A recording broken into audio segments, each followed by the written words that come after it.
grabar la clase anterior. Bueno, buenas tardes. Hoy vamos a continuar con nuestra clase de falla cardíaca con todavía aspectos fisiológicos, fisiopatológicos. Pues nos habíamos quedado, habíamos revisado la precarga, la poscarga, la contractilidad, pero ahora nos toca empezar a integrar las funciones, ¿no es cierto? Para poder entender poco a poco cómo interactúan entre ellas y esto nos facilitará el manejo finalmente a nosotros. Entonces, fíjense ustedes que la función ventricular sistólica es el resultante de la interacción entre contractilidad, pre y poscarga, y se suele cuantificar mediante la fracción de expulsión. Entonces, hablar solamente de función ventricular sistólica no es un equivalente a la contractilidad como solemos nosotros a veces pensar. Y hablar de fracción de eyección no siempre es de demasiada ayuda para nosotros como médicos intensivistas, porque lo vamos a explicar en las siguientes diapositivas con más detalle, pero tener una gran fracción de eyección o una fracción de eyección más reducida a nosotros nos ayuda como tal en el monitoreo, pero no es la gran panacea para nosotros. Entonces, vamos a fijarnos en la siguiente diapositiva. Fíjense ustedes acá. Nosotros tenemos valores normales y valores en insuficiencia cardíaca. Fíjense cuál es el volumen diastólico normal, 150 mililitros, en una falla cardíaca puede tener 300 mililitros. Estamos valores inventados, ¿no? El volumen sistólico, 60 mililitros. En insuficiencia cardíaca puede ser 210 mililitros. El gasto sistólico, 90 en los dos, ¿sí? Porque ustedes se fijan, 150 menos 60 da 90, 300 menos 210 da 90. Fracción de eyección 60%, fracción de eyección 30%. Frecuencia cardíaca la misma y el gasto cardíaco resulta ser el mismo. Entonces, fíjense ustedes cómo podemos tener un enfermo con una fracción de eyección del 30%, pero me mantiene el mismo gasto cardíaco. Entonces, ¿ese gasto cardíaco es suficiente para el paciente, sí o no? Ese es otro asunto, ese es otro detalle a discutir que no tiene mucho sentido en este momento, pero que seguramente cuando vieron monitoreo hemodinámico ya les hicieron notar, que puede ser que ese 6.7 litros minuto sea suficiente para mí, que tengo 85 kilos y mido 1,72, y no sea suficiente para una persona que mida 2 metros y que tenga 150 kilos.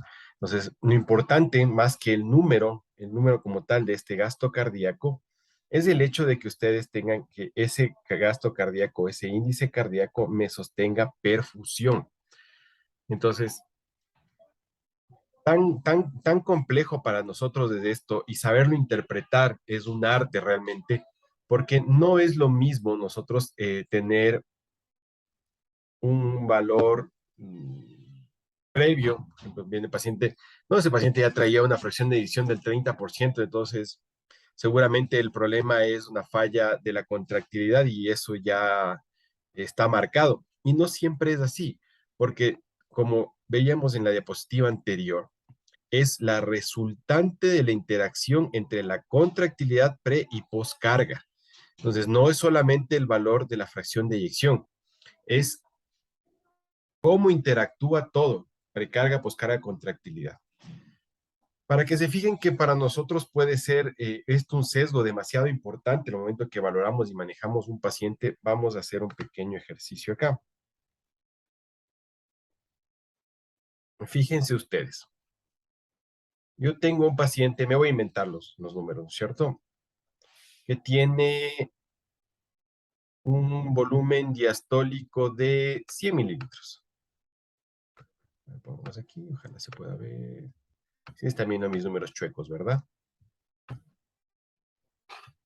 Sí, Sí, Doc, sí se ven.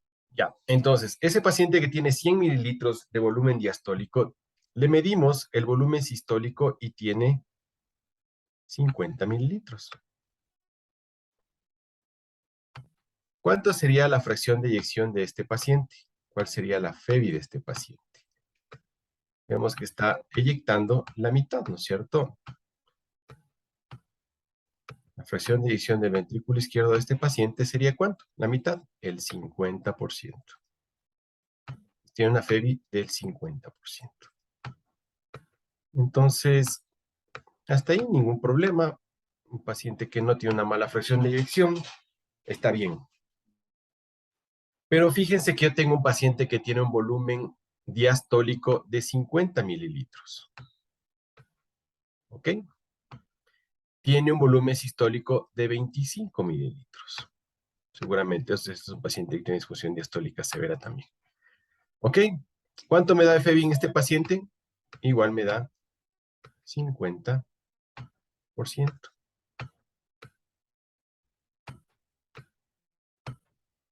Entonces, ahí va el detalle de la fracción de eyección en cuidados intensivos. Fíjense que son dos pacientes, ¿no es cierto? Dos pacientes. El uno que tiene un volumen diastólico de 100 mililitros, con volumen sistólico de 50 mililitros, me da una fracción de eyección del 50%, es decir, el 50% de ese volumen diastólico sale, ¿cierto? En términos redondos me da un volumen sistólico, ¿no es cierto? O un gasto sistólico de 50 mililitros,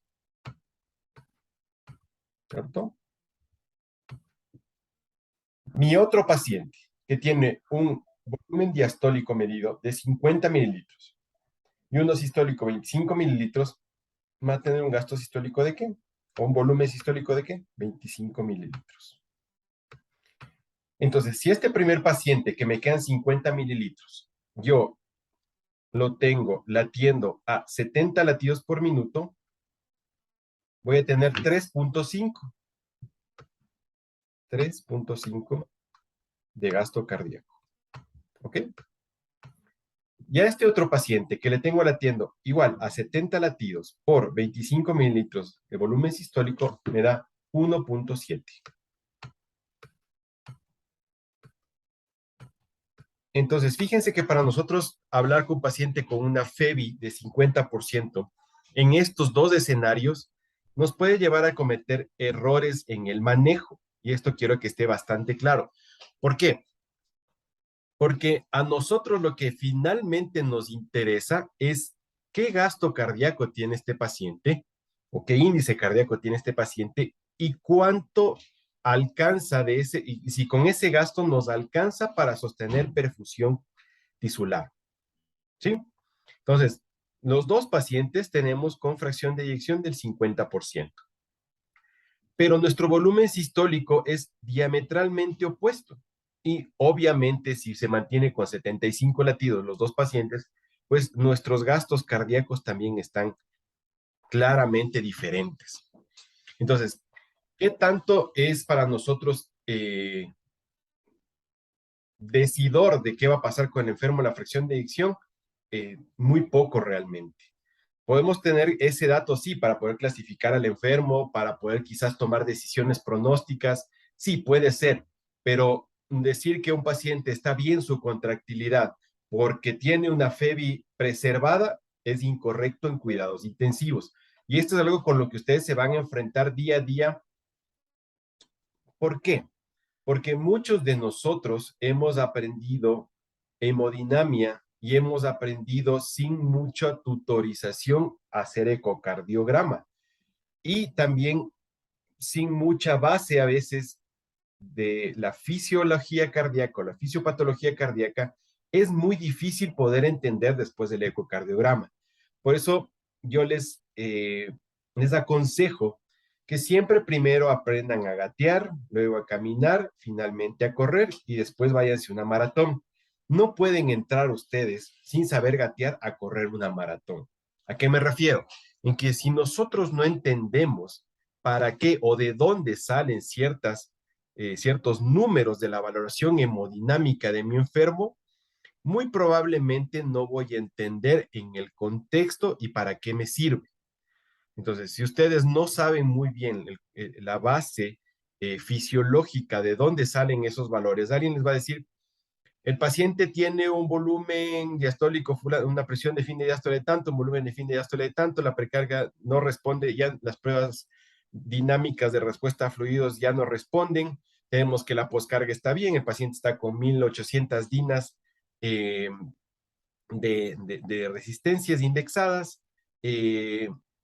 Entonces, como tiene una FEBI de 50%, entonces está bien, normodinámico. Pero realmente lo que tiene este paciente es una grave disfunción diastólica, porque miren, tiene una FEBI del 50%, pero tenemos un grave problema de disfunción diastólica, ¿ok? Y su precarga seguramente será reducida, porque ese ventrículo está chiquito, no se abre lo suficiente, entonces no carga suficiente volumen, aunque puede eyectar la mitad de ese volumen, el 50%, realmente no carga suficiente. Este paciente tiene una falla diastólica importante y que muy probablemente a 75 latidos me va a dar este gasto cardíaco que seguramente será insuficiente para mi enfermo. Asimismo, puede ser que yo tenga un paciente que tenga la precarga muy contraída y digamos que es uno de los determinantes que está mal, pero tiene una fracción del 50%, entonces yo no entiendo mucho qué está pasando y eso es frecuente en terapia intensiva. Dice, pero ya no responde a fluidos, ya le he puesto, eh, la poscarga está bien, entonces voy a intentar dándole inotrópico y le metes el inotrópico y a los 2 minutos el paciente está más chocado. Dicen, pero entonces ya no entiendo, ¿qué pasa? Entonces, eso sucede cuando no tienes en cuenta realmente que esa fracción de eyección que te están diciendo no es la adecuada. O hay algunos pacientes que tenemos alterado algunos otros de los determinantes y por ahí me dicen que tengo una fracción de eyección, una FEBI del 30%, como en este caso de acá. Fíjense, tengo una FEBI del 30%, la fracción de eyección del 30%. Pero los volúmenes de este paciente son buenos. 300 de diastólico, 210 de sistólico, con volumen sistólico de 90 mililitros, ¿no es cierto? Entonces, pero como me dijeron que tenía FEBI del 30%, ¿qué voy a hacer yo? Dale dobutamina. O como tienen costumbre en algunos lugares, no, dale dopamina, que se le da inotropismo. ¿Y qué sucede con este enfermo? Que como no necesita aumento de la contractilidad, muy probablemente, o ese no es el determinante principal acá, el efecto mayor se ve en el paciente, que es la vasodilatación del inotrópico que le estás dando. Por ejemplo, le das dobutamina por querer ganar un poco más de FEBI, entre comillas, porque tiene bajita el 30%, y como no necesita el corazón, porque su contractilidad finalmente no está mala, ¿sí? El efecto del vasodilatador de la dobutamina termina siendo preponderante sobre el inotropismo, sobre el aumento del inotropismo. ¿Y qué pasa con ese paciente? Se vasodilata, se hipotensa y no entendiste nada de la hemodinamia. ¿Ok? Entonces, confiarse de un valor de fracción de eyección del ventrículo izquierdo como determinante de contractilidad es equivocado. Y si algún mensaje de esta clase se tienen que llevar, es que la fracción de eyección del ventrículo izquierdo no es igual a contractilidad. ¿Sí? Entonces, mucho cuidado con esto. La fracción de eyección del ventrículo izquierdo es el resultado de la interacción de esto, de la poscarga y la contractilidad. ¿Ok? No es igual a contractilidad por sí sola. ¿Ok? Y eso es algo que debemos desechar de nuestra cabeza porque es algo que naturalmente llega a nuestras cabezas cuando recién estamos aprendiendo el sistema cardiovascular en terapia intensiva. Y nos quedamos contentos porque el eco dice que la FEBI tiene un 50% de fracción de eyección y con eso nosotros pensamos que no hay problema de contractilidad. Y como les he demostrado acá, no es verdad. Entonces, de aquí, ¿alguna pregunta, alguna duda, algo que no esté claro o algo más que quieran saber? Porque esto es súper importante. Yo estaría contento con que aprendan esto en el módulo y suficiente. ¿Estamos claros?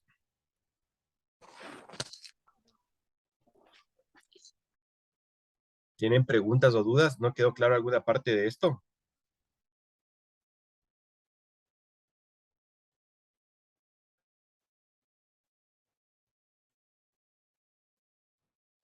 ¿Seguros o no están conmigo? Está claro, Doc. ¿Sí? Seguro les pondré esto, les preguntaré esto. Que no es que para menor duda que les preguntaré sobre esto. Entonces, bueno, olvídense de la FEBI como un equivalente de la contractilidad, ¿ok? Fíjense dónde salen estos valores. Fíjense que no es lo mismo 50% acá que 50% acá, con volúmenes absolutamente distintos. Y fíjense que puedo tener 30% acá de FEBI y 60% acá de FEBI y tener un mismo gasto cardíaco en los dos pacientes. ¿Ok? Entonces, con esas premisas, vamos hacia adelante. Pues claro, eso es lo normal, ¿no es cierto? Un paciente puede manejarse con esos parámetros normalmente. Pero nosotros también tenemos que ver cómo interactúa el corazón ya cuando tenemos patología, que no es lo mismo. Entonces nosotros tenemos ejemplos de patologías que van modificando los volúmenes, las cargas y la función ventricular de acuerdo a qué aumentan en mi enfermo. Es decir, un paciente que tiene una miocardiopatía dilatada, lo más probable es que tenga problemas graves en la contractilidad. ¿Por qué? Porque tengo un ventrículo que se ha ido dilatando y se ha ido disminuyendo el grosor de su fibra, ¿cierto? Eso le va a hacer perder fuerza. Ustedes, no sé si recuerdan, deben ser muy jóvenes, pero antes en carnaval, cuando jugábamos con agua así salvajemente, habían dos tipos de globitos para lanzar. Unos que se inflaban fácilmente, que uno agarraba, lo soplaba y se inflaban, los ponía rápidamente en el grifo de agua y se inflan rápidamente. Y otros globitos que costaba muchísimo inflarlos con la boca y cuando uno los inflaba con agua, los lanzaba y nunca se rompían cuando golpeaban a las personas, porque solamente le golpeaban y rebotaban de los fuertes que eran. Entonces, ese caucho con el que se hacían era obviamente más grueso y costaba más estirarlos, es decir, tenía menos complacencia o menos compliance, términos que ustedes seguramente ya utilizan en respiratorio. Y el otro, que es más delgado, más flexible, pues tiene más compliance, pues se puede estirar más fácilmente. Entonces, ¿qué pasa con estos pacientes de miocardiopatía dilatada? Se les cae la contractilidad, ¿sí? Aunque ellos no reciben más carga hemodinámica. ¿A qué se refiere con esto? Que estos pacientes, pese a que tienen dificultades para la contractilidad, no reciben más flujo de sangre por ningún lado, porque no tienen problemas de poscarga ni problemas de precarga. Están ahí, aunque con una función ventricular disminuida. Entonces, si en este paciente no se estresa, no le da taquicardia, no le sobrecargan de fluidos, probablemente viva normal con una función ventricular disminuida. Pero no pasa nada, es un problema puro de contractilidad. Hay pacientes en los cuales sí se aumenta la precarga o la poscarga. Ejemplo, pacientes que tienen hipertensión arterial sistémica, estenosis o insuficiencia de la válvula aórtica, pacientes con persistencia de conducto arterioso, comunicación interventricular. Estos pacientes, aunque mantienen una contractilidad normal, son sometidos a mayores cargas hemodinámicas. Ese ventrículo está sometido a mayor estrés hemodinámico. Y finalmente, ¿qué terminan haciendo con el tiempo? Finalmente fracasan. ¿Por qué? Porque estos mecanismos de defensa, lo que hablamos en la clase anterior del mecanismo de Starling, donde busca elongarse un poco la fibra para ganar en fuerza, ¿cierto? Lo que hacíamos con el ejemplo de las liguitas, ¿no es cierto? Aquí tengo otra, ¿cierto? Entonces, ahí no hay mucha fuerza, pero si yo estiro más, seguramente tendrá más fuerza, Más fuerte. ¿ok?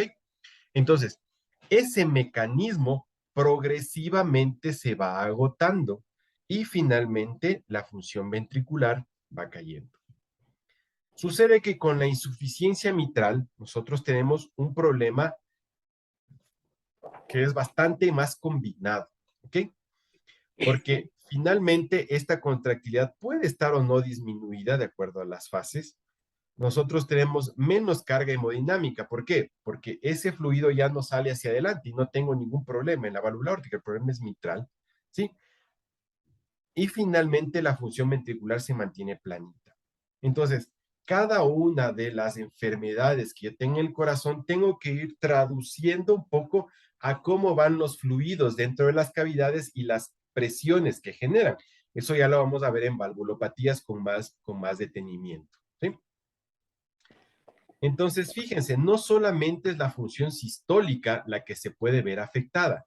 Hay otros tipos de formas de que el corazón se va defendiendo de las alteraciones hemodinámicas, es decir, mecanismos de defensa. Como ya vimos el mecanismo sistólico, ¿no es cierto? Reserva sistólica, acá tenemos otros. Tenemos la reserva cronotrópica. ¿Y qué de esto? No es más que la capacidad del corazón de aumentar el gasto cardíaco al aumentar la frecuencia cardíaca. Entonces, vámonos acá, donde estábamos, ¿cierto? Luego de ver mis volúmenes, ¿cierto? De volumen sistólico finalmente, o mi gasto sistólico, como dice en esta diapositiva, en un paciente tenía 3.5 de gasto cardíaco y el otro tenía 1.7 de gasto cardíaco. Entonces, yo quisiera llevar a este paciente, ¿sí? De 1.7 gasto cardíaco, por lo menos acá a 3.5, porque se me ocurrió, aunque lo correcto sería llevarle a 2.2, pero bueno. Entonces, si yo tengo 3.500, ¿cierto? A 70 latidos por minuto, 1.700, ¿a cuánto corresponde? Entonces, digamos que para yo normalizar a este paciente, 1.700 por 70 para 3.500. No es así. Con 70 latidos. Y con 70 latidos yo agarro 3.500, perdón, 1.700, 3.500, ¿cuánto será? Entonces sería 3.500 por 70 para 1.700. Entonces, para que yo logre alcanzar 3.5 litros minuto de gasto cardíaco de este enfermo, mi paciente debería tener una reserva cronotrópica tal que llegue a 144 latidos por minuto. ¿Ok? Entonces, por eso es que una de las primeras formas de defenderse de las enfermedades cardiovasculares es generar taquicardia. Es decir, ya vamos a ver en el cuadro de la fisiopatología, hay un estímulo simpático que lo que genera es taquicardia. ¿Para qué? Para tratar de que nosotros alcancemos el gasto cardíaco que requiere nuestro cuerpo. Él no va a buscar un número, va a buscar perfusión. Entonces dice, correcto, ya estresé volumen, aumenté mi precarga, mis vasoreceptores hicieron lo suyo con la poscarga, ya no hay forma de aumentar la contractilidad porque mi mecanismo de Starling está al máximo. ¿Qué me queda? Me queda la reserva cronotrópica, porque ustedes recuerden que precarga, poscarga, contractilidad, volumen sistólico, y el volumen sistólico por frecuencia cardíaca, gasto cardíaco.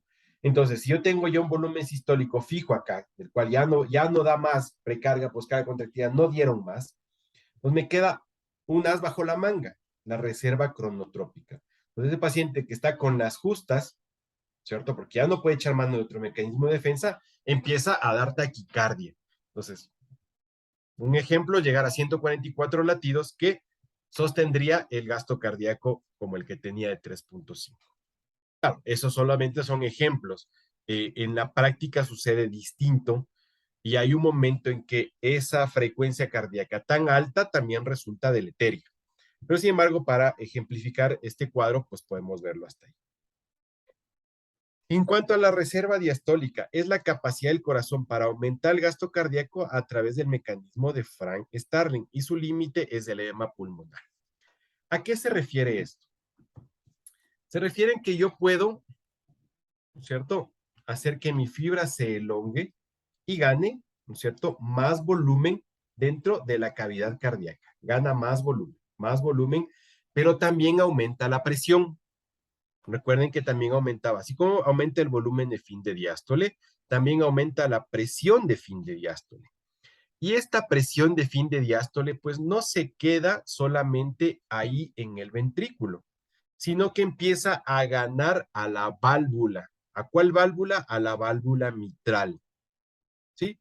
Porque esta válvula mitral tiene una presión de competencia, es decir, hay presiones en las cuales es competente y en presiones y volúmenes ya empieza a ser incompetente y lo que sucede es que hay una insuficiencia mitral funcional. Si la válvula está intacta, pero ya no puede manejar la presión que ejerce ese ventrículo izquierdo, ¿sí? Y como es una válvula de menor presión a la aórtica, entonces, ¿qué pasa? No puedo sacar por la aórtica. Entonces, ¿qué hago? Me regurgito por la válvula mitral. Y al regurgitarme por ahí, lo que sucede es que produzco una insuficiencia mitral funcional. Y paso presiones elevadas, como son las del ventrículo izquierdo, paso ¿a dónde? A la aurícula izquierda. La aurícula izquierda es una cavidad de bajas presiones que tiene poco músculo, no puede manejar mucho volumen, al menos agudamente no puede manejar mucho volumen, ya crónicamente es otra cosa, pero agudamente no puede manejar mucho volumen ni tampoco mucha presión. Entonces, cuando se vence también la presión que puede manejar la aurícula izquierda, ¿qué sucede? Ese volumen y esa presión se van ¿a dónde? A las venas pulmonares y al sistema de la circulación menor, en este caso la circulación pulmonar.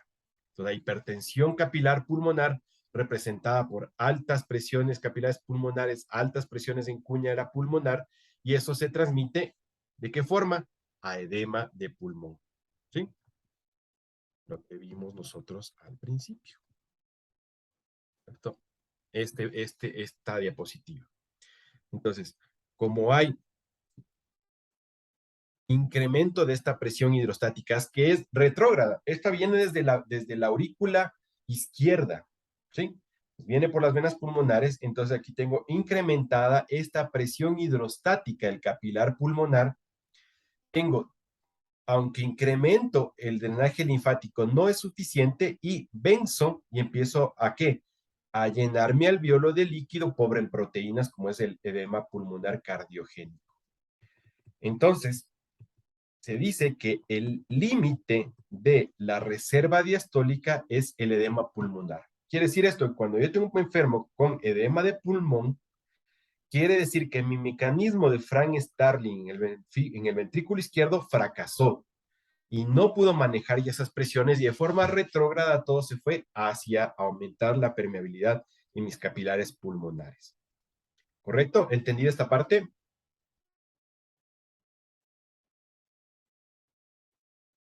¿Sí?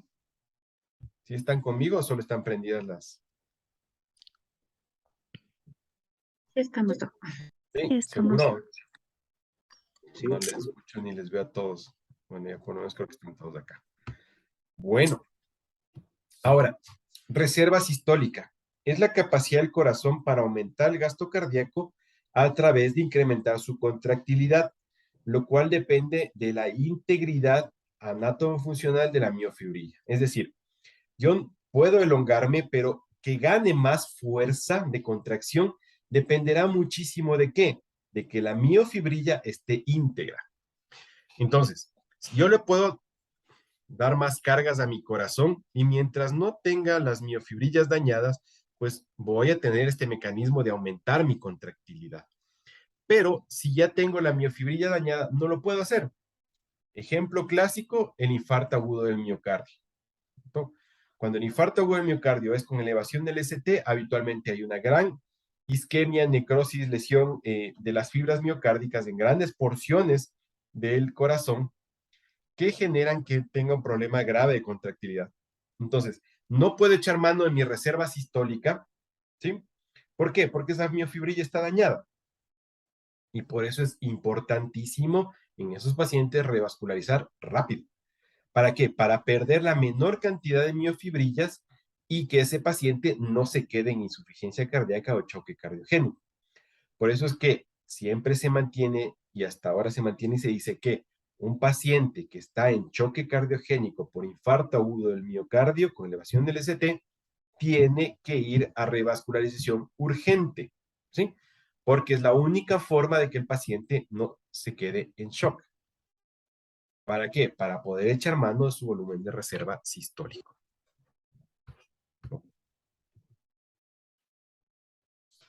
De esto hablábamos la clase anterior, ¿no es cierto? Nosotros tenemos fases del ciclo cardíaco, que nos explicó muy bien el doctor Tutín, ¿cierto?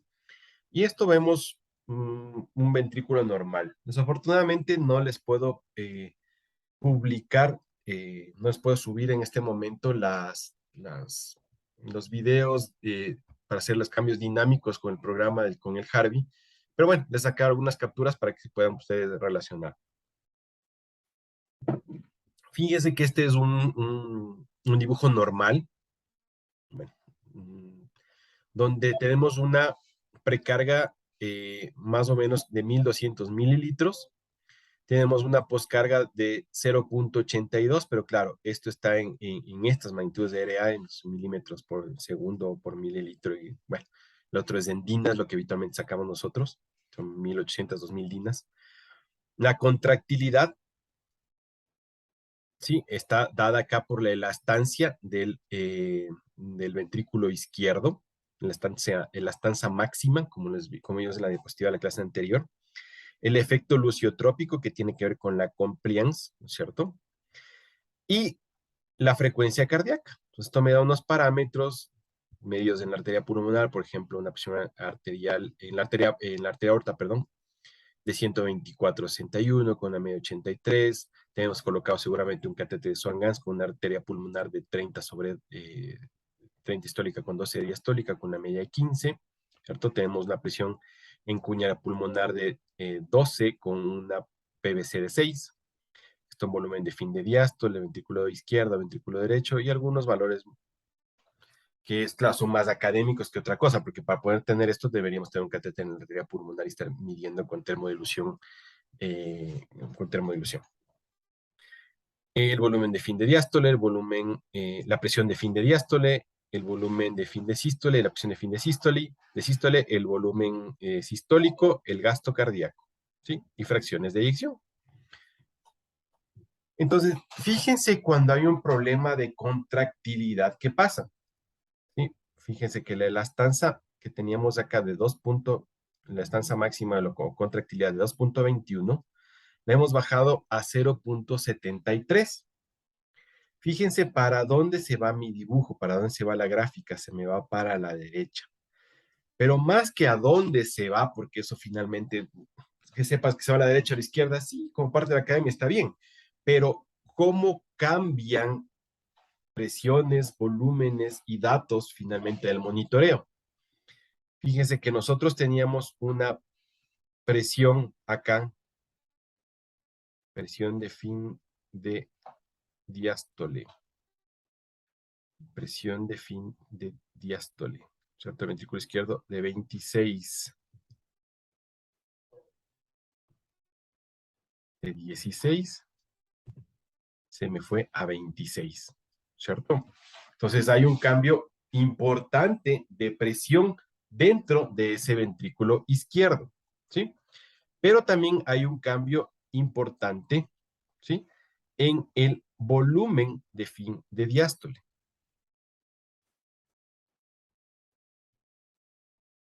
Miren, 141 a 157. Entonces, ¿qué quiere hacer este corazón? Ganar un poco para compensarse, pero necesita también generar más presión, ¿sí? Entonces, está tratando de compensarse, ¿sí? Pero no es suficiente porque su gasto cardíaco, que estaba en 5.38, cayó ¿a cuánto? A 3.74.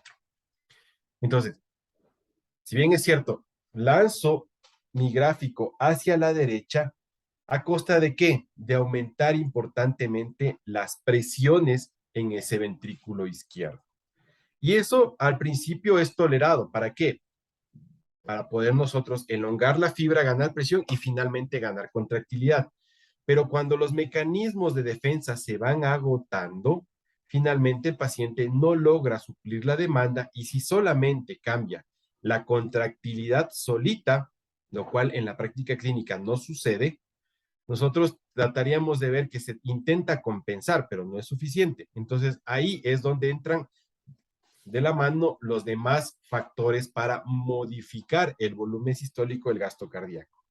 Entonces, en el volumen sistólico, ¿qué va a empezar a hacer el cuerpo si falla la contractilidad? Pues obviamente va a mejorar la precarga estresando volumen, ¿sí?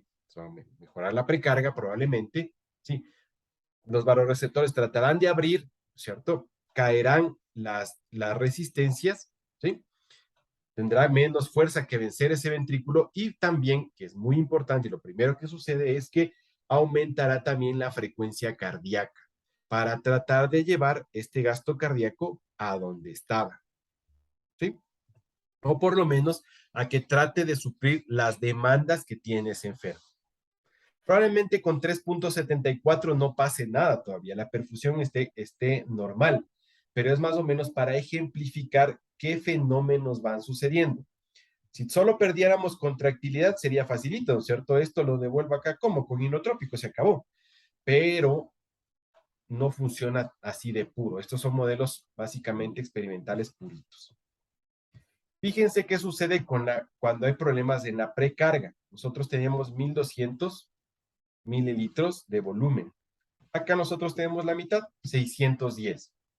Es un volumen que está estresado en la circulación.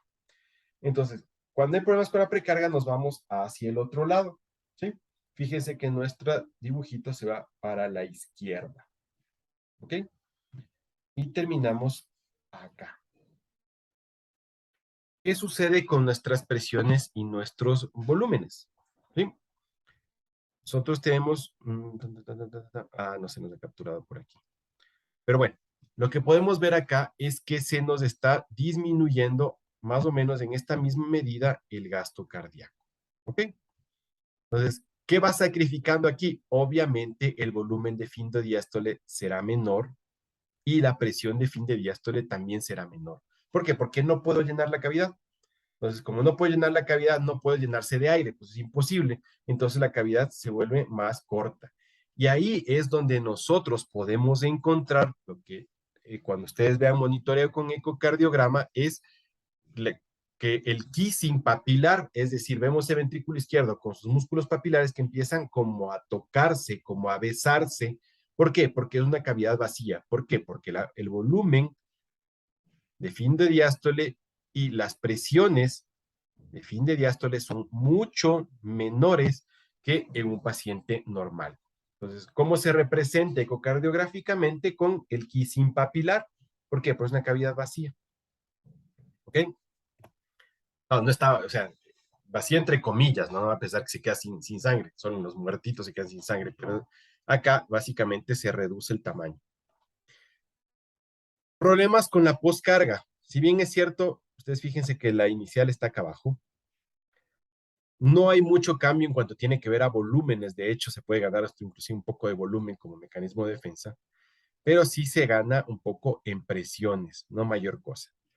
Entonces, genera mucho menos impacto sobre el gasto cardíaco y sobre los volúmenes. Pues básicamente, en lugar de irse a la derecha o a la izquierda, crece hacia arriba. Entonces, de una forma práctica, cuando les pregunten, porque les van a preguntar, sobre todo los de mayores, que son muy conocedores de la hemodinamia y su representación ecocardiográfica, lo primero que se van a preguntar, oye, y cuando tenemos problema de la contractilidad, ¿a dónde se va la curva hemodinámica en la curva presión-volumen? A la derecha. Cuando tienes problemas de contractilidad, a la derecha. Cuando tienes problemas de precarga, ¿hacia dónde se va? Hacia la izquierda. ¿Sí? Y cuando tienes problemas de postcarga, perdón, contractilidad derecha, precarga izquierda, ¿sí?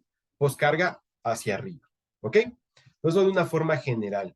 Esto seguramente ustedes ya lo revisaron en monitoreo y cuando vean monitoreo avanzado seguramente se los volverá a repetir, pero es para que tengan una forma general para dónde corre la curva presión-volumen del ciclo cardíaco de acuerdo a cómo vamos variando las determinantes del volumen sistólico, ¿ok?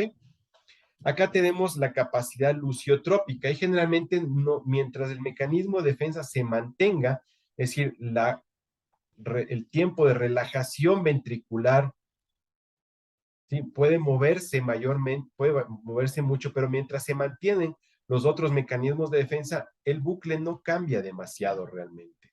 Fíjense, con el normal es bastante parecido. Y eso que hemos disminuido, hemos cambiado bastante la constante relajación ventricular. ¿Qué pasa cuando no es un problema de determinantes del volumen sistólico, sino más bien es un asunto de la frecuencia cardíaca? Fíjense que de 60 latidos nosotros hemos llevado el corazón a 118 latidos. ¿Ok?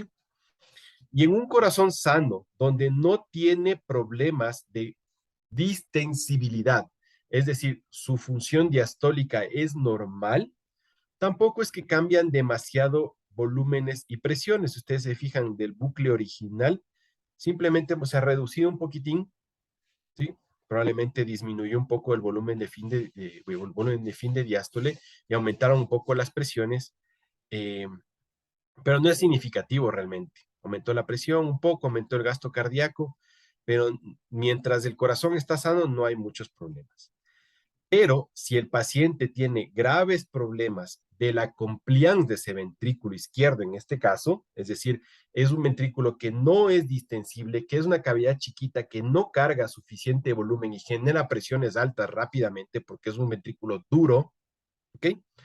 ¿Qué sucede? Fíjense que si yo le pongo a ese paciente más carga, digamos, más frecuencia cardíaca, ese paciente va teniendo problemas para llenarse, ¿sí?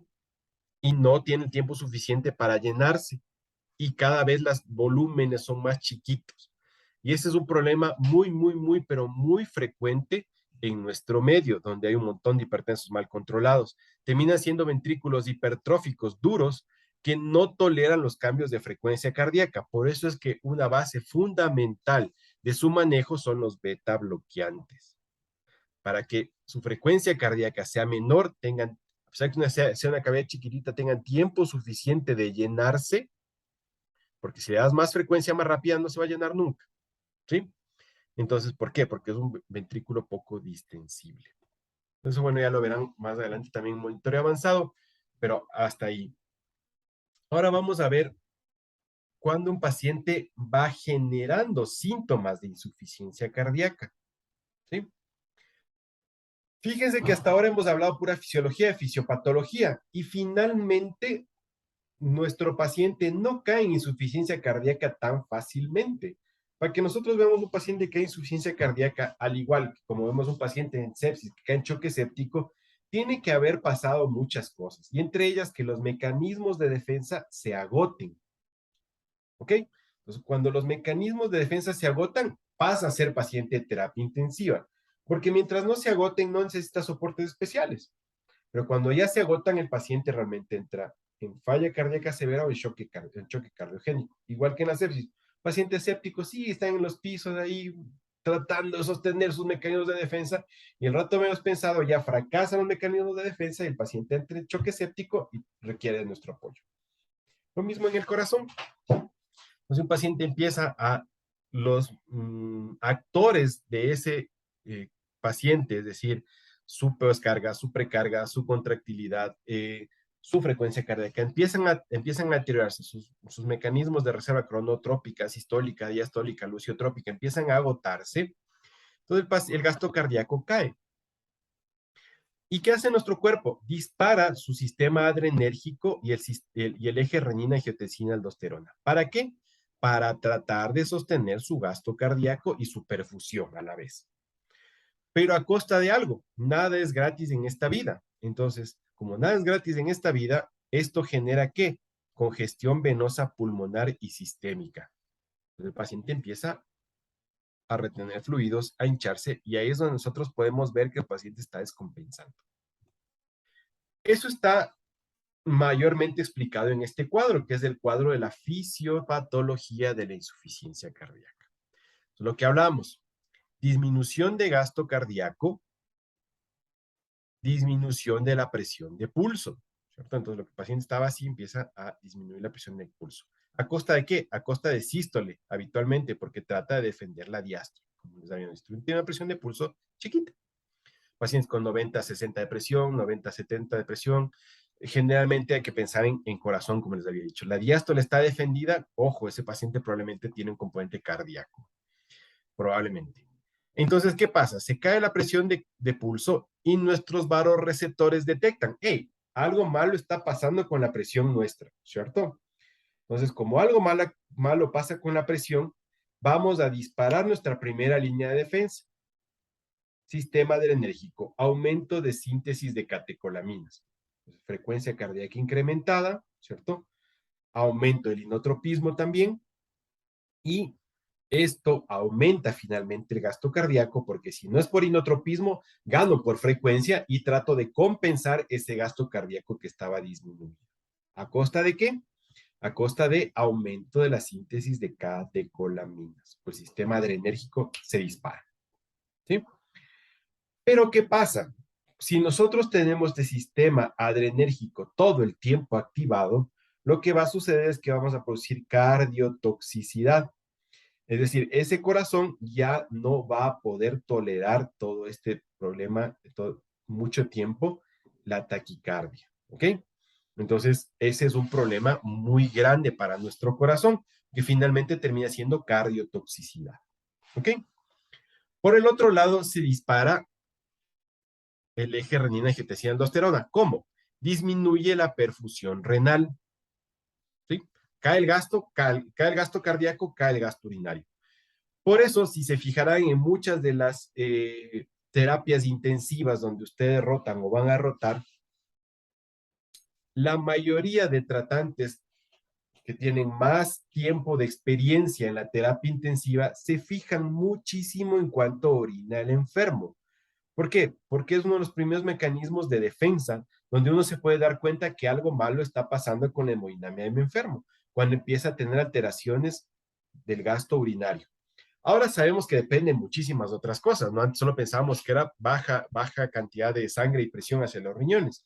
Ahora sabemos que también si es que el paciente está muy congestionado y tiene una terrible poscarga renal o está muy alta poscarga renal, tampoco orina el enfermo. Pero claro, una de las primeras cosas que se nos viene a la mente es hipoperfusión renal, bajó la perfusión renal y por eso hay disminución de la diuresis. ¿Qué hace nuestro cuerpo? Disminución de la excreción de renina. Eso hace disminución de la producción, o sea, disminución de la angiotensina 1, ¿sí?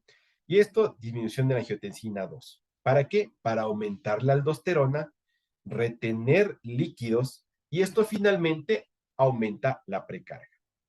Entonces, por un lado, ¿no es cierto? Yo hice que mi corazón se contraiga más fuerte, más rápido, estresé volumen con venoconstricción, todo eso simpático a este lado. Por el otro lado, ¿qué hice? Empecé a retener líquidos, ¿sí? Aumentando la aldosterona. Esto hace que aumente, obviamente, mi precarga. Si retengo líquidos, tengo más volumen para estresar, ¿sí? Y esto finalmente, al aumentar la precarga, movilizo mi función sistólica, ¿no es cierto? Y aumento la contractilidad de forma compensatoria. Entonces, como estaba mi cavidad aquí, retuve más líquidos, aumenté la precarga, elongué fibra y gané finalmente contractilidad, volumen sistólico y gasto. Hasta ahí parecería normal. Una forma de defenderse del cuerpo. No tenemos por qué asustarnos ni estresarnos, es una cuestión normal. Pero esto no puede ser sostenible en el tiempo. Estos mecanismos de defensa se agotan o agotan al corazón, porque no podemos tener a un corazón sobrecargado todo el tiempo. No podemos tener un corazón latiendo a 140 latidos todos los días, ¿cierto? No podemos tener esto reteniendo y reteniendo y reteniendo fluidos todo el día, ¿ok? Se cansa, se pierden, se agotan. Entonces, todos estos mecanismos nosotros tenemos que irlos para manejo, irlos bloqueando poco a poco. Porque si bien es cierto, yo ya logré sostener mi gasto cardíaco con estos mecanismos de defensa, tengo que evitar que se agoten. Pero para poder manejar esto y evitar que se agoten, yo ya tengo que haber resuelto la causa de la insuficiencia cardíaca que me está molestando. Y en este caso, como estamos hablando de insuficiencia cardíaca aguda, ¿qué puede ser? Infarto agudo del miocardio. Entonces, ¿qué tengo que hacer primero? Resolver el infarto. ¿Sí? Tengo una miocarditis, entonces tengo que desinflamar ese miocardio. ¿Ok? Se me falla el corazón porque tengo tromboembolia pulmonar. Entonces, lo que tengo que hacer es resolver la parte obstructiva. Entonces, una vez resuelto todo eso, yo puedo ocuparme de que estos mecanismos de defensa que están terminando por producir cardiotoxicidad logren ser resueltos o cortados, frenados, finalizados. Entonces, para yo poder darle a este paciente beta bloqueadores para cortar este aumento de la síntesis de catecolaminas, tiene que estar resuelta mi causa. Si no, simplemente le freno el corazón y le choco más. Entonces, de ahí viene el siguiente detalle y consejo. Ustedes no traten de bloquear las manifestaciones clínicas del enfermo. Traten de que el cuerpo mismo la resuelva. ¿A qué me refiero? Ese paciente pasa solo con taquicardia. Entonces, dale beta bloqueante, se frena la taquicardia y le mandamos al piso. Y no se trata de eso. Se trata de que restablezca la fisiología normal para que la taquicardia solita vaya autolimitándose, porque el cuerpo ya no la necesita. Hay un gran intensivista mexicano, el doctor Monares, que sacó alguna vez un meme chistoso que decía: la taquicardia nunca es buena, mata el alma y la envenena. Y toda taquicardia es mala y no debes dar el alta al paciente con taquicardia y tienes que mandarle de alta cuando se resuelva la taquicardia. Y es verdad, porque es una manifestación, como ustedes ven, es de lo primero que salta a la vista y dice: hey, un ratito, algo malo me pasa, taquicardia. ¿Sí? Entonces, que esa taquicardia sea suficiente, apropiada o inapropiada, eso es más fino y en este momento es difícil de discutirlo. Habrá ocasiones, claro, como en estos pacientes donde tenemos una capacidad luciotrópica afectada, donde aumentar la frecuencia cardíaca le hace muchísimo daño, y de ahí varios estudios que dicen metabloqueantes en sepsis, bla, bla, bla, bla, que ya lo discutirán en algún momento. Pero esos son casos muy puntuales, pero en la generalidad, bloquear esta taquicardia cuando es un mecanismo compensador sin haber resuelto la causa base podría resultar peligroso. ¿Sí? Entonces, mucho cuidado con esto.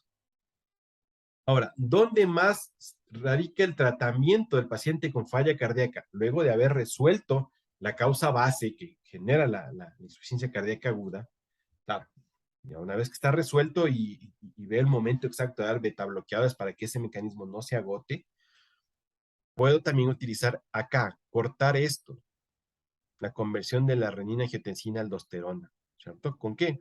Con inhibidores de la enzima convertidora de la angiotensina. Entonces, pilares del tratamiento, beta bloqueantes y ECAs. ¿Sí? Ahora, también hay otra parte súper importante, que este aumento de la aldosterona también genera cardiotoxicidad. Entonces, antagonistas de la aldosterona. ¿Sí? Entonces, estos son los tres pilares de tratamiento de la insuficiencia cardíaca. Los beta bloqueadores, los IECA, los antagonistas de la aldosterona. ¿Sí? Ahora, para eliminar la sobrecarga de líquidos que generamos acá, pues obviamente los diuréticos de ASA, que ahorita hay mucha controversia en cuáles son las dosis y parece que siempre nos quedamos muy cortitos en las dosis, ahora son dosis mucho más altas que no ha generado problemas aún, pero a ver, el tipo de paciente que eso ya discutiremos más adelante. Pero lo cierto, la parte importante es que ustedes deben que tener grabado y llevarse con mensaje a su casa es esto. Insuficiencia cardíaca de cualquier causa se disparan dos mecanismos principalmente. ¿Ok? Uno, dado por presiones que genera que los vasoreceptores disparen la respuesta adrenérgica, y el otro, que por la disminución de la perfusión renal se dispara el eje renina-angiotensina-aldosterona que termina reteniendo líquidos. Los dos producen cardiotoxicidad. Y por eso es que una vez resuelta la causa, nosotros debemos ir a beta bloquear, a bloquear este otro mecanismo con los IECAS y probablemente a descargar con aldosterona y con diuréticos de ASA. ¿Entendido esta parte?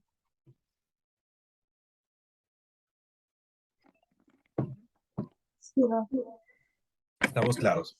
¿Ya? Entonces, no se olviden nunca de este cuadrito. Entonces, hasta ahí lo que nos correspondía de la parte de fisiología y fisiopatología. Ahora nosotros vamos a tratar de clasificar a esta insuficiencia cardíaca y hay diversos métodos, diversos modos, diversas clasificaciones que nosotros debemos estar familiarizados con todas ellas. ¿Por qué? Porque nosotros conversamos no solo entre intensivistas, sino con internistas, con cardiólogos, para poder nosotros tener un lenguaje que podamos comprendernos entre nosotros. Entonces, habitualmente tenemos la clase funcional de la NIJA, ¿no es cierto? ¿Okay? donde nosotros tenemos clase 1, no limitación de la actividad, no disney, nada de eso. Clase 2, ligera limitación de la actividad física, que se pone el paciente confortable cuando descansa, ¿no es cierto?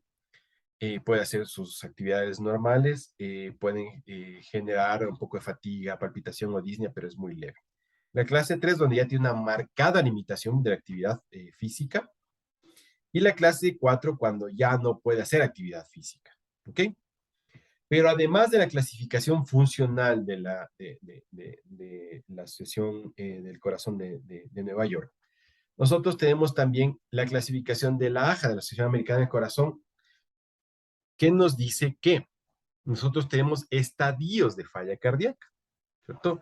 Estadio A, que tiene alto riesgo de falla cardíaca, pero no se ha identificado realmente anomalías estructurales o funcionales, no tiene signos o síntomas. El estadio B, donde ya nosotros vemos desarrollo de una enfermedad estructural cardíaca, ¿sí? Y este tipo de alteración estructural tiene mucha asociación con signos y síntomas de falla cardíaca. Es decir, este paciente tiene una valvulopatía mitral, es muy probable que ese sí sea un origen de falla cardíaca futuro. Es decir, no, este paciente tiene, ¿qué me invento? Un poquito de derrame pericárdico porque tiene artritis reumatoidea. Difícil que ese poquito de derrame genere problemas, pero una válvula dañada sí. Pero bueno, no, en todo caso tiene que ser una enfermedad cardíaca que esté fuertemente asociada con desarrollo de falla cardíaca posterior. Estadio C, falla cardíaca sintomática, ¿sí? Asociada con una causa estructural, es decir, tengo insuficiencia mitral y tengo falla cardíaca. Pues sí, están relacionados. Este paciente ya tiene síntomas de congestión, hace ortopnia, disnea paroxística nocturna, esos alveolos están inundados, pues sí, tienen completa relación. Pero si yo tengo un paciente que tiene una insuficiencia tricuspidia y tiene edema de pulmón, pues no tiene relación. La una cosa no tiene nada que ver con la otra. Por eso es que siempre, y cuando hacemos examen físico y dicen, si el paciente, por ejemplo, un enfermo que estoy viendo ahorita, tiene un infarto agudo del miocardio con elevación del ST, cara inferior con extensión a ventrículo derecho. El ventrículo izquierdo conservado, descendente anterior perfecta, y me dicen, este paciente tiene edema de pulmón. Digo, ¿cómo que tiene edema de pulmón? Si el problema está en el derecho, no en el izquierdo. Acabamos de ver que la contractilidad, todo el ventrículo izquierdo está bien. Entonces, está oculta algún problema del ventrículo izquierdo, porque ¿por qué debería ser falla ventricular izquierda si el paciente tiene un problema exclusivo derecho? Entonces, ahí es cuando uno se da cuenta que están mintiendo en el examen físico. O tiene otro problema, ¿no? O sea, es momento de comprobarlo. Hay pacientes que dicen, sí, este paciente tiene ¿qué les digo yo? Tiene tromboembolia pulmonar y está haciendo signos de congestión, tiene irritación yugular, está hinchada las piernas, etcétera, etcétera. Dice, y también tiene edema de pulmón. ¿Cómo así? Si el lado izquierdo está bien.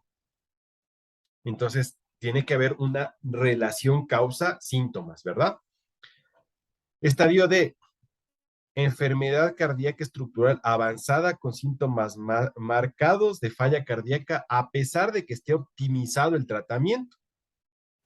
Este es el paciente típico donde ya no hay mucho que ofrecerle, peor en un país donde recién está funcionando un programa bien estructurado y bien llevado de trasplante cardíaco. Recuerden que nosotros recién llevamos 10 trasplantes exitosos en la nueva era de trasplantes cardíacos aquí en nuestro país. Entonces, no es que podemos poner en lista de espera para corazón muy fácilmente a un enfermo y que vamos a garantizarle un órgano rápidamente. Ni en países súper desarrollados pueden garantizar eso, peor en nuestro medio. Entonces, mucho cuidado con aquello, ¿no? ¿De esto alguna pregunta, alguna duda?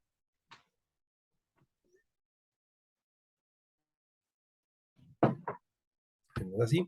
Vamos Todo. avanzando. Vamos avanzando entonces. Entonces, eso los cardiólogos, ¿no es cierto? Pero nosotros tenemos que ir más allá. El cardiólogo desde mi punto de vista, es uno de los profesionales más valiosos que existen. Y nosotros nutrimos muchísimo de lo que ellos hacen e investigan.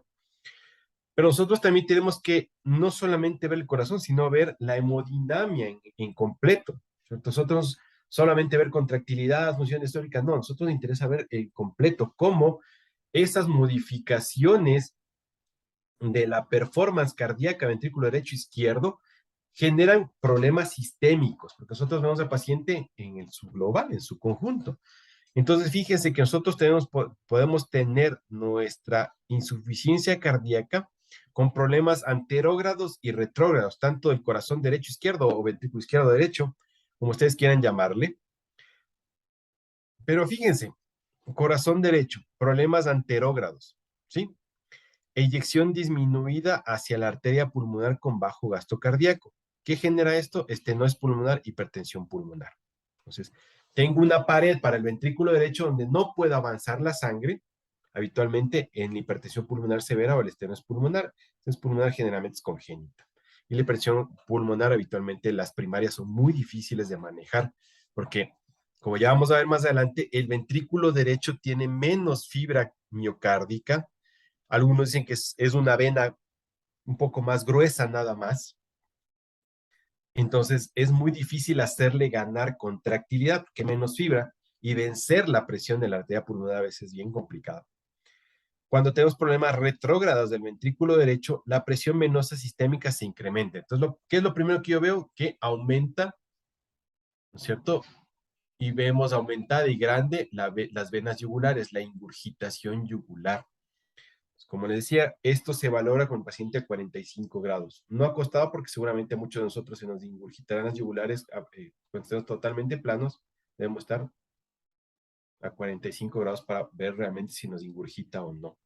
Algunos son muy hábiles para ver los pulsos venosos también.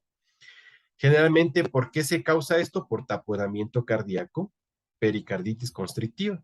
Es decir, la cavidad derecha no puede tener más diástole porque tiene algo en el pericardio que no le deja que se abra, ¿sí? Pericarditis constrictiva o taponamiento cardíaco, por derrame pericárdico, lo que sea. Entonces es una cavidad pequeña que no puede llenarse de volumen, no puede llenarse volumen, genera presión retrógrada y nosotros vemos con venas yugulares ingurgitadas, reflejo hepatoyugular positivo, piernas hinchadas, ¿cierto? Entonces, esto es retrógrado. Esto es anterógrado, no puedo vencer hacia la pulmonar. Esto es retrógrado, no puedo vencer tampoco hacia adelante, y entonces me ingurgito, me congestiono. Corazón izquierdo, el lado izquierdo del corazón, de forma anterógrada, eyección disminuida a la arteria aorta con bajo gasto cardíaco.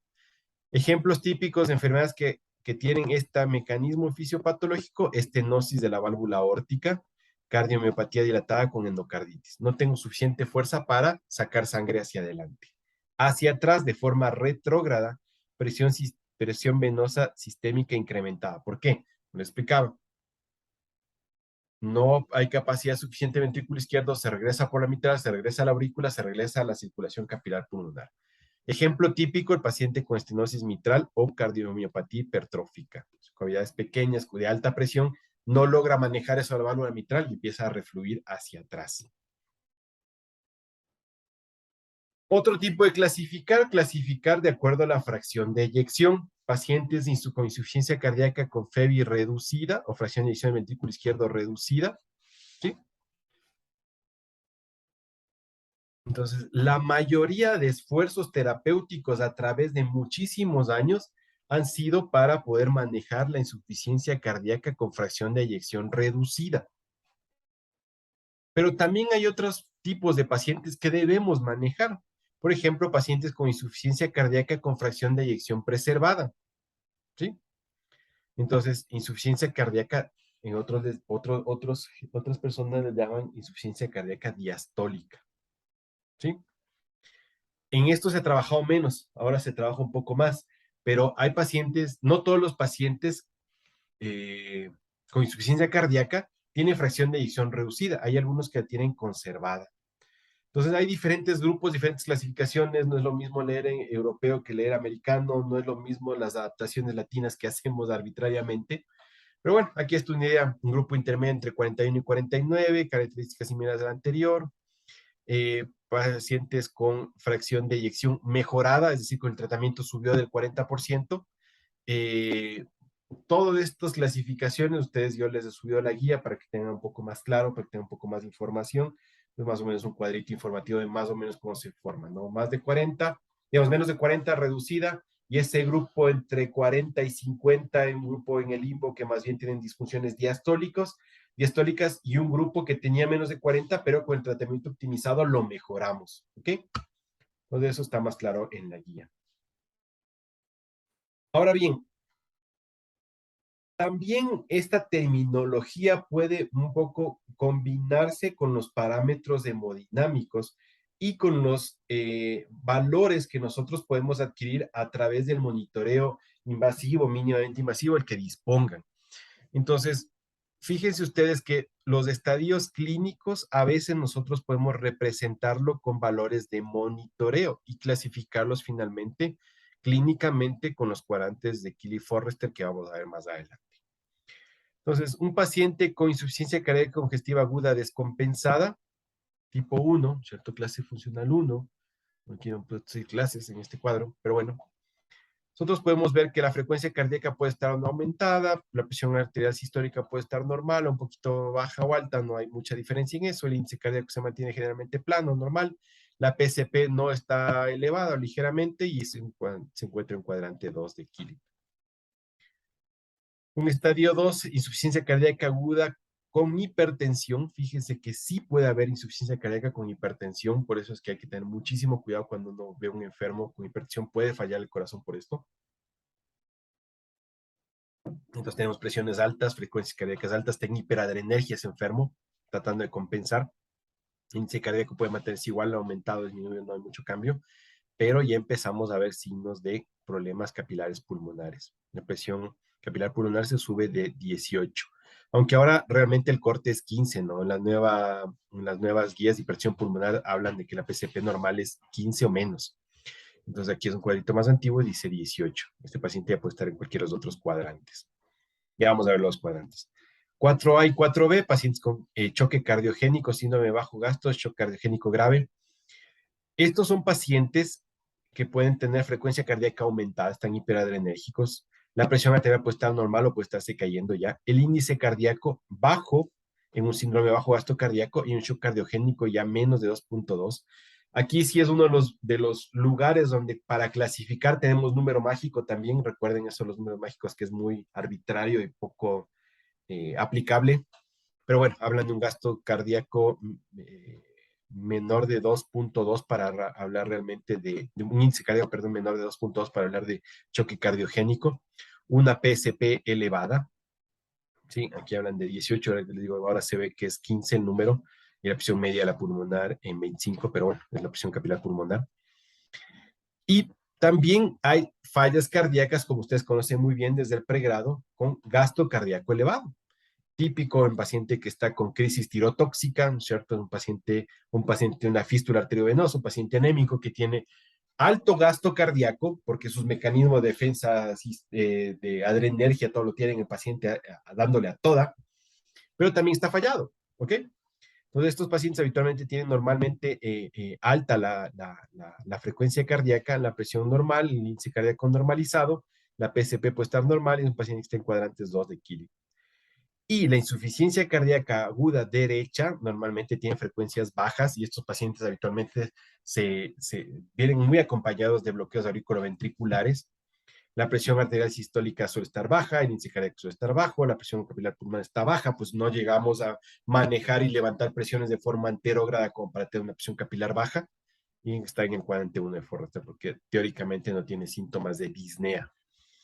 Entonces, fíjense que estos escenarios clínicos distintos pueden tener muchísimas combinaciones en lo que nosotros alcanzamos en el monitoreo. Por eso es que no es tan fácil decir, ya, índice cardíaco de 1, resistencias vasculares sistémicas indexadas de 5000, PCP de 18, choque cardiogénico, nos vemos mañana. Entonces, que venga un paciente así, harto difícil. No es fácil.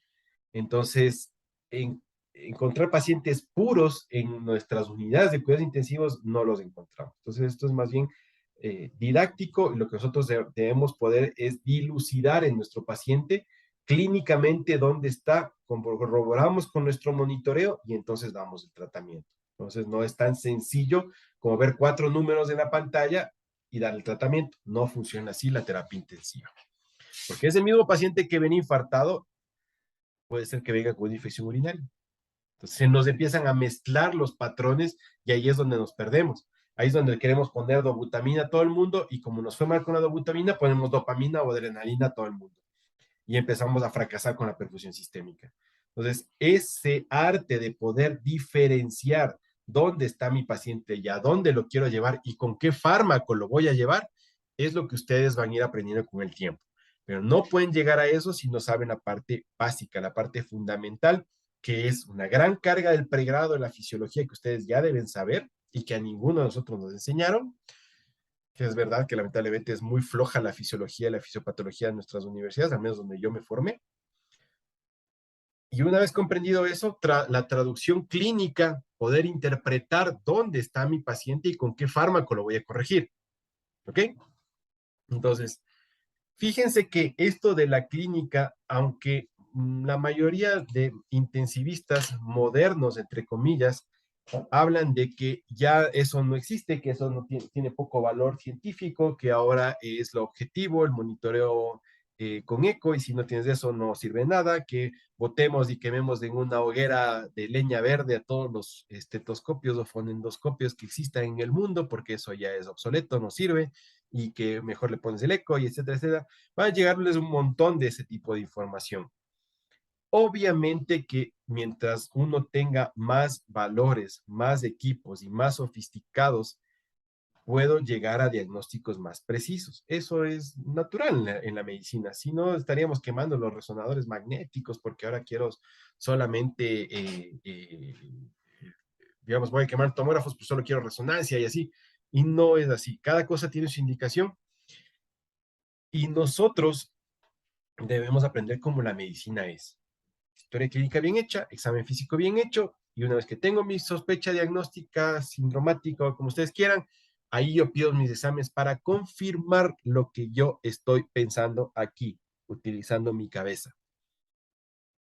Si yo sin ver, agarro, sin saber nada del paciente, agarro, le meto el eco y pienso saber dónde estoy, van a equivocarse. Entonces, todo tiene su fundamento. Fíjense que hace muchos años, 99, nosotros teníamos la idea de que los pacientes cardiogénicos podían clasificarse, podíamos tener una idea de su hemodinamia solamente examinándole bien. Entonces, hay muchas adaptaciones de los cuadrantes de Forrester con la clínica. Los cuadrantes de Forrester están acá, ¿cierto? Kimball, Forrester. Pero tiempo antes de que ya existe el catéter de Swan-Ganz y la forma de monitorizar invasivamente, ya los clínicos podían al paciente clasificarlo de acuerdo a los hallazgos que tenían en el examen físico. Es decir, ustedes ya han visto pacientes en las unidades, ya han visto pacientes en shock, ya han visto pacientes morirse, ¿cierto? Entonces, en ese proceso, si ustedes tienen la curiosidad de examinar a ese enfermo, se van a dar cuenta que no todos los pacientes tienen shock parecidos. Si un paciente está tibiecito y no tiene signos de sudoración fría, no tiene rales pulmonares, no tiene ingurgitación yugular, no está hinchada las piernas ni las manos en las zonas declives, ese paciente los clasificaban como tibio y seco y no tenía problemas de perfusión. Pero si ese paciente mantenía la piel tibia, pero empezaba a ingurgitarse o le escuchaba un poquito de rales, ¿sí? O estos signos de congestión que están aquí, ortopnia, disnea paroxística nocturna, ingurgitación yugular, ascites, edema, crépitos, ¿sí? Ese paciente lo clasificaban acá en un tipo B,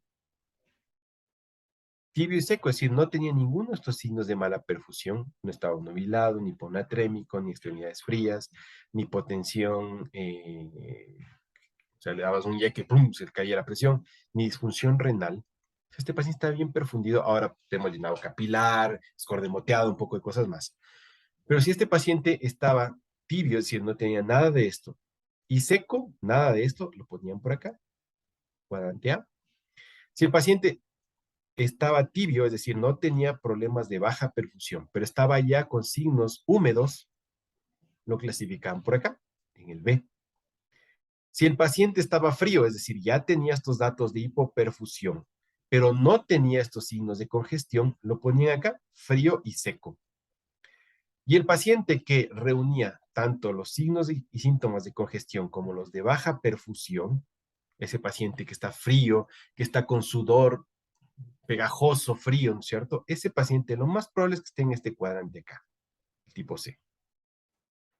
Donde habitualmente nosotros encontramos a los pacientes con choque séptico. Habitualmente el paciente tiene la piel tibia, caliente, pero tiene signos de mala perfusión, entonces es difícil clasificarlo acá. Pero un paciente cardíaco se infartó y está así frío, está con rales, está ingurgitado y está con ese sudor frío, ¿cierto? Ustedes ya se le habrán dado cuenta en la terapia intensiva que suele ser frecuente. Le dicen, doctor, el paciente está diaforético, ustedes lo topan, está frío, pegajoso, sudando. Ese paciente muy probablemente está acá, en este cuadrante. Dijeron, ya cuando había monitoreo hemodinámico, dijeron, ven, este paciente que está tibio y seco probablemente tenga la PCP normal y un índice cardíaco normal. Este paciente que está tibio y húmedo tenga una PCP ya elevada, es decir, hay signos de congestión, ya no está manejando las presiones de los volúmenes bien ese ventrículo izquierdo, pero está sosteniendo su índice a través de sus mecanismos de defensa, que ya vimos, el cronotropismo, la función sistólica, la reserva diastólica, etcétera, etcétera. Está todavía manteniéndose. Ese paciente que ya está con signos de mala perfusión, pero que todavía no está congestionado, habitualmente tiene una PCP disminuida o normal, ¿sí? Y un índice cardíaco ya disminuido, por eso ya tiene signos de mala perfusión. Este, desde mi punto de vista, es el paciente más difícil de manejar. ¿Por qué? Porque dices, a este paciente que le está en el límite de hacerse pomada, como sabemos decir, o restablecerlo, habitualmente es un paciente que tiene los predictores dinámicos de respuesta a volumen positivos. Entonces, ahí dar o no dar líquidos, ahí tenemos que ver el contexto. Pero es un paciente bien difícil de manejar el que está aquí. Y el que está acá, pues obviamente ya sabemos que está con la PCP elevado, índice cardíaco disminuido y las resistencias probablemente elevadas. Entonces, ese paciente es el que se beneficia muy bien de drogas inotrópicas y de sacar la sobrecarga con diuréticos, utilizar cuando salga el shock beta bloqueadores, IECAS, etcétera, etcétera. Este paciente, desde mi punto de vista, más fácil de manejar. Entonces, claro, Killick, Kimball, Forrester, estructurado en todo y se llaman los cuadrantes de Forrester. Normalmente los llamamos esto como monitoreo hemodinámico invasivo. ¿Ok? Entonces, estos mismos 4 cuadrantes son los que se empezaron a estudiar no solamente con esta clínica, sino también con los parámetros y también cuáles deberían ser las recomendaciones de manejo en estos enfermos. Acá nada, fíjense, aquí estamos los índices cardíacos desde 0,5 hasta 3,5, ¿sí?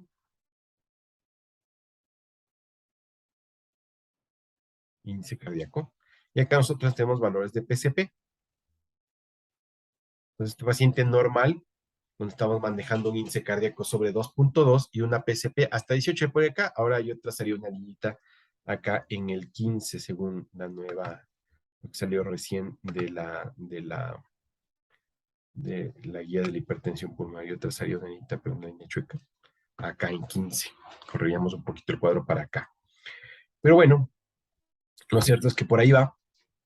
Y este paciente que está en el cuadrante 2, donde nosotros tenemos un paciente que está tibio y húmedo, es decir, ya hay signos de congestión, pero mantiene buena presión, buen gasto, está bien perfundido. Entonces, este paciente es el paciente ideal ¿para qué? Para descargarle con diuréticos, pero durante toda la furosemia lo que necesite. Descargarle con diuréticos si es agudo más agresivamente y podría beneficiarse de vasodilatadores tipo nitroglicerina si está infartado o nitroprusiato. ¿Por qué? Porque en este paciente, seguramente si yo le abro resistencias, le vasodilato, ese ventrículo izquierdo va a poder contraerse mejor porque disminuí la poscarga, le quité la resistencia a la que debe contraerse y ese paciente va a mejorar su performance cardíaco y probablemente saldrá de los síntomas de congestión. ¿Sí? Ahora, este paciente que está acá con índice cardíaco menor de 2, pero con PCP menor de 15, es el que decía, es problemático, porque es un paciente que seguramente las pruebas dinámicas de respuesta a fluidos serán positivas. Y ponerle o no ponerle volumen es siempre una controversia. ¿Por qué? Porque podría llevarlo para acá. Podría aumentar rápidamente los signos de congestión y llevarlo para acá al choque cardiogénico. Si es que la causa de la insuficiencia cardíaca, especialmente si es aguda, no está corregida. Es decir, yo tengo un paciente acá que está en el límite, pero es una cardiopatía isquémica aguda que yo no la he resuelto y le pongo líquidos, lo llevo para acá, sin vueltas, porque no he resuelto la causa que le llevó hacia allá. ¿Ok? Entonces, mucho cuidado con este grupo de pacientes. Aquí dice administrar fluidos, claro, pero ¿en qué contexto? Y el de acá, el de choque cardiogénico, ese paciente, si tiene la presión normal, pues se beneficiará de vasodilatadores, pero si está hipotenso, hay que darle inotrópicos y o vasoconstrictores. ¿Por qué digo y o vasoconstrictores? Decían, no, es que ese paciente es solo inotrópico. Ojo, un ratito. Si bien es cierto, teóricamente este paciente solo debería recibir inotrópicos, nosotros en el mercado no tenemos un inotrópico puro, es decir, un inotrópico que solo aumente inotropismo, contractilidad. Nuestros fármacos que aumentan el inotropismo tienen la desventaja, entre comillas, de generar vasodilatación. Y si el paciente está un poco inflamado por alguna causa que está generando vasodilatación, el momento que entre el inotrópico, solo ese paciente se choca más, o se hipotensa más al menos. Pues hay, muchos de estos pacientes necesitan también el apoyo de un vasoconstrictor. No todos, y ese es el arte de manejarles. Porque hay pacientes que dicen, doctor, pero ese paciente choque cardiogénico, al inicio la dobutamina se me fue al pan, se me cayó la presión, la perfusión se me fue. Ojo, ese paciente con choque cardiogénico, con infarto agudo del miocárdico, tal vez está en la fase de vasodilatación por la inflamación que genera el infarto. O tiene algún otro problema hemodinámico adicional. Cuidado. O la cantidad de receptores que se vasodilatan es mucho más alta en este paciente. Entonces, mucho cuidado con aquello. ¿Ok? Pero habitualmente responden bien. Ahora, la norepinefrina también tiene una capacidad de aumentar el inotropismo, ¿no? Es muchísima menor, obviamente, pero también tiene esa capacidad. Entonces, fíjense, los mismos cuadros, pero acá ya representados con muchas situaciones clínicas más. Entonces, esto ya no es solamente choque cardiogénico, sino que puede integrar a los diferentes choques en el mismo cuadro, teniendo monitoreo avanzado. Entonces, habitualmente paciente con choque cardiogénico suele estar por acá, etcétera, etcétera, choques mixtos, pero esto no creo que sea momento de que ustedes lo analicen, pues esto es en monitoreo avanzado. Entonces, ahora, vamos a las causas. ¿Cuáles son las causas que precipitan una falla cardíaca aguda?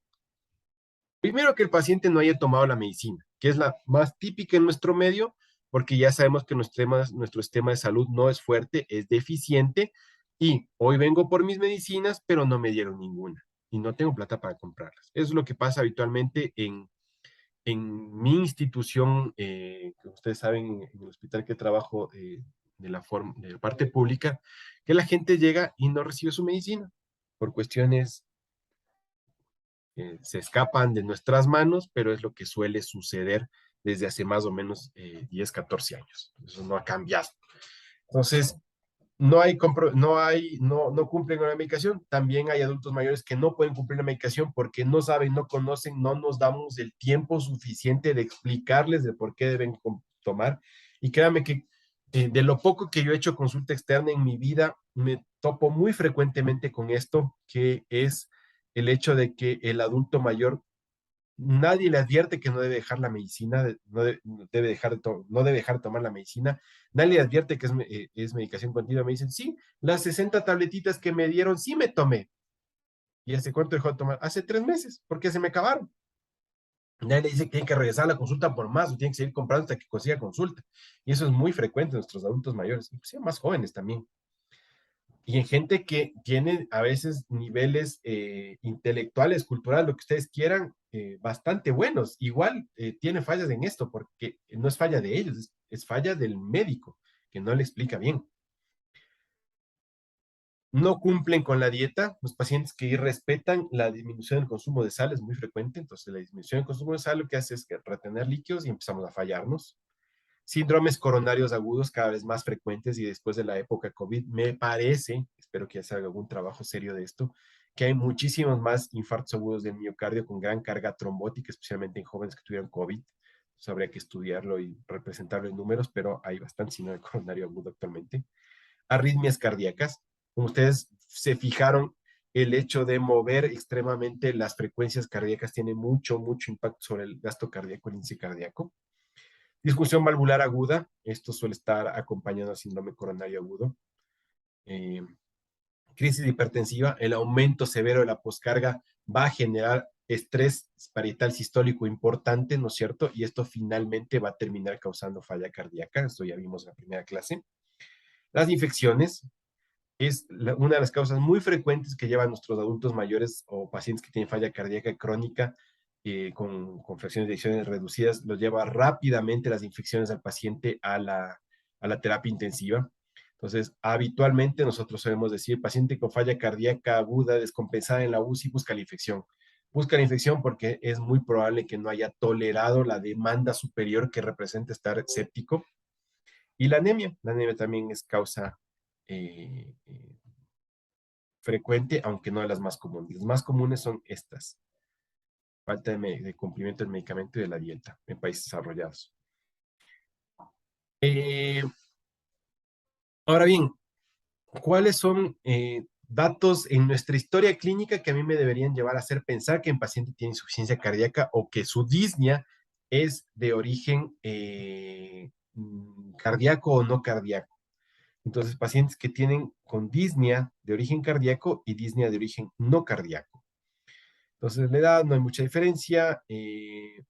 Varones, mujeres, tampoco hay mucha diferencia. Ustedes se fijan en los dos grupos. El hecho de que sea fumador, también hay una tendencia, pero no es significativo realmente. Donde sí es significativo si el paciente tiene antecedentes de hiperlipidemia. Entonces, un paciente que tiene hiperlipidemia, que está alrededor de los 70 años, podría ser que su disnea sí sea de origen cardiogénico. Los demás, pues no alcanzaron valores significativos realmente.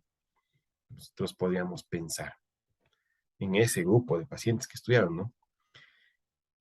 Que sea igual que lo anterior, significativo la frecuencia cardíaca. ¿Sí? Pacientes, mientras más taquicárdico, ojo, capaz que esa disnea sí es de origen cardíaco. Pacientes que tengan edema bimaliolar, muy probablemente sí. Pacientes que tengan crepitantes pulmonares, muy probablemente sí, su origen de la disnea es cardíaco. Pacientes que tengan S3, es muy importante la auscultación cardíaca, probablemente sí tenga disnea de origen cardíaco y obviamente se encuentra con soplos cardíacos. Pacientes que se haya elevado la creatinina, pacientes que tengan aumentada la bilirrubina sérica. ¿Por qué? Porque puede ser un signo de congestión hepática, ¿cierto?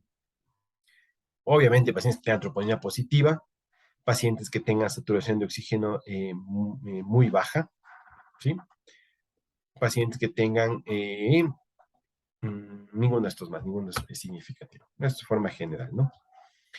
Datos electrocardiográficos, pues que tengan un electro anormal, obviamente la disnea va a ser más probable cardíaca, dentro de ellos que tengan fibrilación auricular, que tengan una radiografía de tórax anormal, ¿con qué? Con cardiomegalia, ¿sí? Con patrón intersticial, alveolar, no, realmente el intersticial sí, el alveolar no. Pacientes que tengan un diámetro diastólico, ¿sí? Alrededor de 47 milímetros, o sea, superior a los 40. Paciente que probablemente su disnea es de origen cardíaco, un diámetro sistólico de 40 milímetros, ¿sí? Fracción de eyección, obviamente, mientras más baja, más posibilidades de que esa disnea sea de origen cardíaco. Eso como hallazgos de laboratorio. Entonces, fíjense, nosotros podemos saber con precisión y de acuerdo a la medicina basada en evidencias si es que este paciente tiene un riesgo elevado de que esa disnea sea de origen cardíaco. Entonces, ¿alguno de ustedes me puede explicar de lo que se trata de un spin y un snout? en estadística?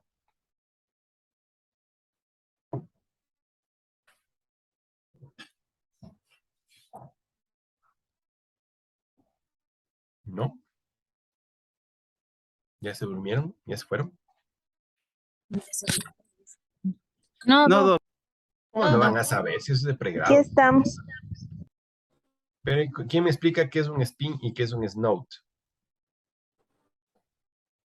¿O qué es un valor positivo, un valor predictivo positivo y un valor predictivo negativo? Un LR positivo, un LR negativo.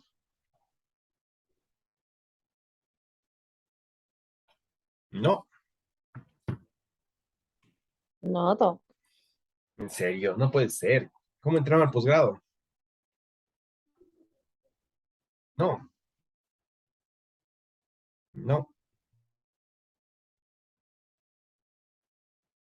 Bueno, entonces ahí nos vamos a detener. Ustedes van a ir a revisar qué es un LR positivo, un LR negativo, qué es un spin, qué es un snout.